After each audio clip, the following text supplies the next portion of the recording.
എല്ലാവർക്കും നമസ്കാരം. ഇന്ന് ചെയ്യുന്നത് പച്ചത്തക്കാളി ഉപയോഗിച്ചിട്ടുള്ള ഒരു കറിയാണ്. അതിനു വേണ്ടിയിട്ട് നല്ല ഫ്രഷ് ആയിട്ടുള്ള തക്കാളി ഇവിടെ പറിച്ച് കഴുകി എടുത്ത് വെച്ചിട്ടുണ്ട്. ഇനി ഈ തക്കാളി ചെറുതായിട്ടൊന്ന് മുറിച്ചെടുക്കാം. പച്ചത്തക്കാളിക്ക് സാധാരണയായിട്ടൊരു ചെറിയ പുളി ടേസ്റ്റ് കാണും. ആ പുളിയോട് കൂടിയിട്ട് കറി വെക്കുമ്പോൾ അത്ര നല്ല ടേസ്റ്റായിട്ട് വരില്ല. അതിനുവേണ്ടി ഇതിലേക്ക് കുറച്ച് ഉപ്പിട്ട് നന്നായിട്ടൊന്ന് മിക്സ് ചെയ്ത് വെക്കാം. മിക്സ് ചെയ്തതിന് ശേഷം ഒരു സൈഡിലേക്ക് മാറ്റി വെക്കാം. ആ സമയത്ത് ഇതിലേക്ക് വേണ്ട ബാക്കി കാര്യങ്ങൾ ചെയ്തെടുക്കാം. ഇവിടെ ഇപ്പോൾ ഒരു സവോള ചെറുതായിട്ട് എരിഞ്ഞത്, പച്ചമുളക്, കറിവേപ്പില, തേങ്ങ ചിരകിയത്, ഇത്രയും സാധനങ്ങൾ എടുത്തിട്ടുണ്ട്. ഇവിടെ ഇപ്പോൾ തക്കാളിയിൽ നിന്ന് നീരൊക്കെ ഇറങ്ങി വരാൻ തുടങ്ങിയിട്ടുണ്ട്. ഇനി നമുക്ക് ഈ നീര് കൈകൊണ്ടൊന്ന് പിഴിഞ്ഞു കളയാം. തക്കാളിക്ക് മൂപ്പ് കൂടുന്നതിനനുസരിച്ച് ഇതിൻ്റെ പുളിരുചി കൂടും. തീരെ പിഞ്ചാണെങ്കിൽ അധികം പുളി ടേസ്റ്റ് വരില്ല. ഇതിലെ വെള്ളമൊക്കെ മാറ്റിയിട്ടുണ്ട്.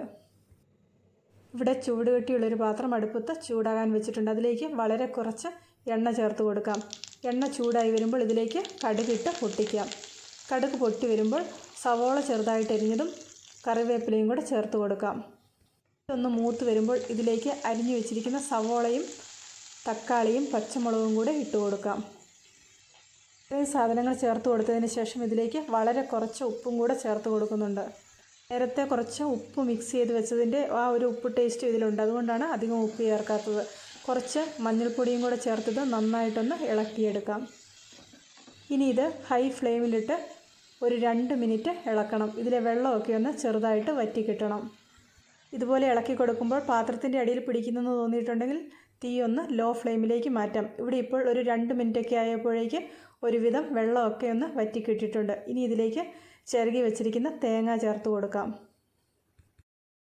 തേങ്ങയും കൂടെ ചേർത്തതിന് ശേഷം ഒന്ന് ഇളക്കി ഒരു 5 മിനിറ്റ് ഇതൊന്ന് അടച്ചു വെക്കാം. 5 മിനിറ്റൊക്കെ കഴിയുമ്പോഴേക്ക് നല്ല ടേസ്റ്റി ആയിട്ടുള്ള തക്കാളിത്തോരൻ റെഡിയായി കിട്ടും. പച്ചത്തക്കാളി കിട്ടുമ്പോൾ എല്ലാവരും ഒരു പ്രാവശ്യം ഇതുപോലെയൊന്ന് ചെയ്തു നോക്കുക. വളരെ ടേസ്റ്റി ആയിട്ടുള്ള ഒരു തോരൻ്റെ റെസിപ്പിയാണ്. ഇന്നത്തെ ഈ തക്കാളിത്തോരൻ ഇഷ്ടപ്പെട്ടെങ്കിൽ ലൈക്ക് ചെയ്യാനും നിങ്ങളുടെ അഭിപ്രായങ്ങൾ അറിയിക്കാനും, ചാനൽ ഇതുവരെ സബ്സ്ക്രൈബ് ചെയ്തിട്ടില്ലെങ്കിൽ സബ്സ്ക്രൈബ് ചെയ്ത് റൈറ്റ് സൈഡിലെ ബെല്ലൈക്കണും കൂടി ഒന്ന് ക്ലിക്ക് ചെയ്യാനും മറക്കണ്ട. പുതിയൊരു വീഡിയോയുമായിട്ട് വീണ്ടും കാണാം.